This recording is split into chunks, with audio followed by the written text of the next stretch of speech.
السلام علیکم ورحمۃ اللہ وبرکاتہ۔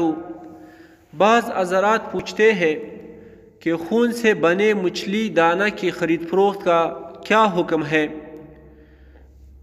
تو اس کا جواب یہ ہے کہ واضح رہے کہ جانوروں کے خون کی تجارت جائز نہیں ہے، البتہ خون کی مصنوعات میں تبدیل ماہیت ہو کر دم سائل کا رنگ و بو، مزہ اور سیلانیت ختم ہو کر اس کی شکل بدل کر جامد چیز اور کوئی دوسری حقیقت بن جائے تو انقلاب ماہیت کی وجہ سے پاک ہو جاتی ہے، پھر اس کی تجارت وغیرہ بھی جائز ہے۔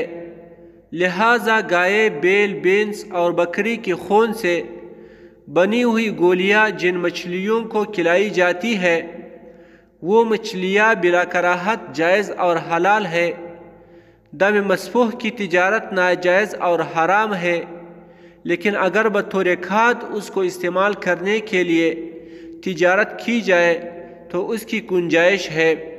یہی مسئلہ فتاوی قاسمیہ صفحہ 438 جلد نمبر 19 پر مذکور ہے۔ السلام علیکم ورحمۃ اللہ وبرکاتہ۔